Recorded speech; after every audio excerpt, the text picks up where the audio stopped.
Hey guys, and welcome back to my channel. Today we're going to be talking about how I managed to gain around 30 kilos without the excess weight gain in the stomach area. Okay, let's get into it.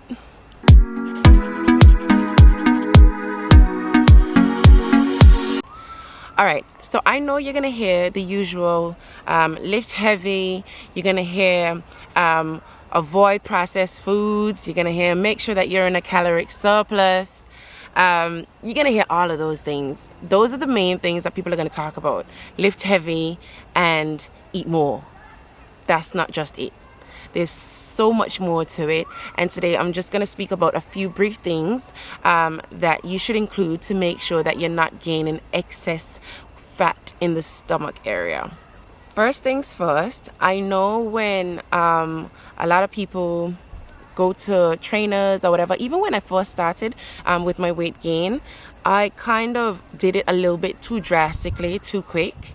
So I increased my calories from like 1800 calories a day to like 2500, 2800 a day. Like I did that instant switch over. However, your body needs to get used to this new calorie intake, and it needs to get used to these new macro levels. Okay, so don't go into it too quick. Maybe gradually increase by around 300 every week. So do that every week and see how your body adjusts to it, because your digestive system, everything has to work a little bit faster. They're gonna be like, what the hell is going on? So your metabolism needs to catch up to what it is that you're consuming. Okay, so that is number one. All right, number two, which is still in alignment with your food. A lot of people tend to tell me, oh Mel, I'm struggling with increasing my calories, or I'm struggling to take in 2800 calories a day. I was struggling too, and what really worked for me was making sure that I added some shakes. So protein shakes, you can find all kinds of protein shakes that will work. Okay, and it's totally about, it's a unique thing. Some people are lactose intolerant, so avoid those shakes. There's like a wide spectrum of different protein shakes that you can grab that will work, and it's trial and error really. Right now I use a brown rice protein from MyProtein. I use that and a collagen protein mixed together, and with that and I don't really use strawberries anymore right now, but with blueberries, I put flax seeds, chia seeds, hemp seeds, and I use almond milk. That shake alone, oh, and half a banana, that shake alone comes up to anything between 400 and 600 calories. So if you're struggling to get those calories in, yes, that is what you need to do. Add some shakes to your meal plan or your regime or whatever it is that you want to call it. All right. I know a lot of people are going to say, we're still talking about food, by the way, guys. A lot of people are going to say, I see people gain weight and they've been eating burgers, they've been eating pizza, they've been eating all these unhealthy stuff. I would say avoid a dirty bulk, because what that is going to do for you is that is going to cut down on the amount of cardio that you're going to have to do eventually, because you're going to be gaining fat. And if you want to avoid the whole having to do extra cardio and being unhappy with some of the results that you're going to see, avoid the dirty bulk. Go for more wholesome foods. Go for your quinoa, your chickpeas, go for your bulgur wheat, your brown rice, your brown pasta. Spelt pasta is a new thing that I love. I love the consistency and everything, so you can try that out. Sainsbury's has a good range. Yeah, you don't want to be increasing your fat percentage too much, because you're still gonna, don't get me wrong, I'm not here to sell you a dream. You are gonna gain body fat, because I went from having a 6-8 pack, like, to having one good pack. Sometimes with a little line, depends on how much I'm eating, depends on the time of day, depends on if I'm on my period or not. So yeah, you're gonna gain fat. Like, that is just it. Like, let's be real. However, to avoid excessive fat gain, I would say keep it wholesome, keep it clean as much as you can. I'm not saying that you can't enjoy a pizza here and there. I love a good pizza, you know what I'm saying? I love a good Chinese, you know, but don't let it take up more than about 20% of your diet, okay? So stick to the wholesome, sexy.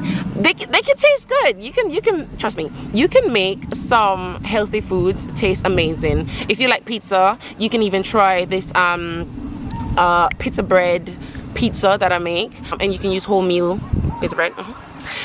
Make sure that the dough isn't white, you know. So it's just making those little tweaks that will help you avoid the whole gainage in the waist. All right. Okay, last point on the whole food thing. If you don't track it, you don't know what it is that you're doing. So using apps like MyFitnessPal is gonna help you a whole lot. I use MyFitnessPal, like, I track what it is that I'm consuming when I'm on a strict diet or when I'm trying to work towards a particular goal. I go into MyFitnessPal and you can just literally get the layout of how many calories you're consuming a day and what the makeup of your calories is. So how much percentage is going towards protein, carbs, and fats, and also taking track of things like your salt intake and all that kinds of stuff. And that is on to the next point under that whole tracking your calories bit. Things like salt, sugar, you want to cut those things out. Cut them out, sis.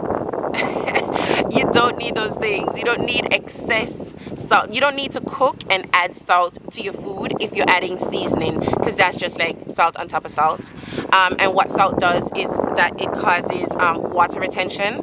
And usually for us women, I don't know why, like, usually it's genetics, it's so many other different things that are making showing themselves. We tend to like experience water weight in our waist. So like me right now, going into my period and stuff like that, and having like a salty bolognese that I had yesterday, I had a steak yesterday, like all these different things that are quite heavy in salt. I know I was saying like, yeah, don't consume too much salt, but I did it yesterday. Okay, it's gonna happen. That's my 20%, by the way.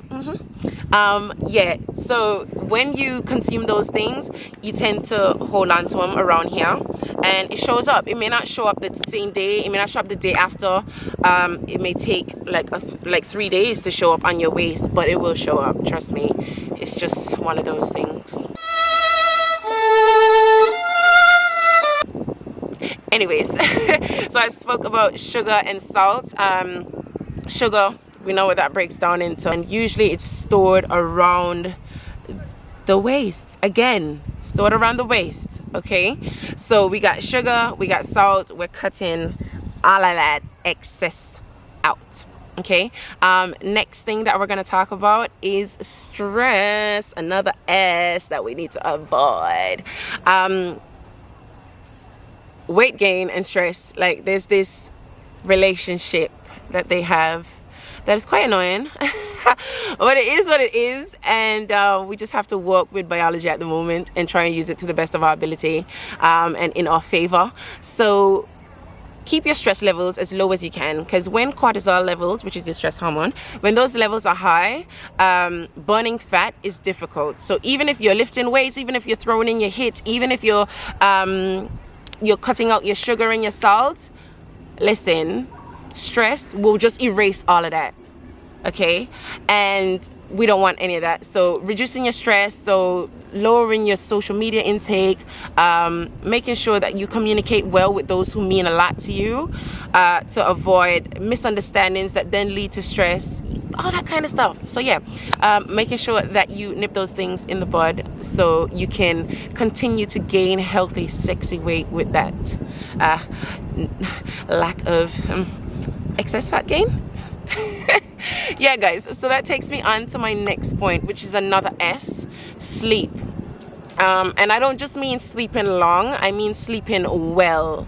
And that means, yes, getting in your 7 to 8 hours a day, a night, but also making sure that you are preparing before sleep properly. So like cutting out, putting your phone on night mode at a certain hour. So me personally, I have my phone set to go to night mode 2 hours before I go to sleep, so the brain can start to produce melatonin. It's some stuff on a deep level. You don't really need to know all that stuff. You just need to know that your phone should be on yellow mode and not white light 2 hours before you go to bed. So that helps you to sleep better. And what happens during sleep? Fat loss, honey, fat loss. Okay, so that encourages that nice slim trim waist in comparison to if you didn't have good sleep. Okay, so that is the sleep point. Okay, the last thing I'm going to talk about is intermittent fasting, and I'll tie that into drinking more water. However, the timing of your water needs to be more during while you're fasting and less before your meals. So what happens when you drink a lot of water is you feel fuller. You don't really want that if you're trying to gain weight, right? So making sure that you, whilst you're fasting, however you want to do your split is totally up to you. Most people do a 16-8 split. That's what I stick to most of the time.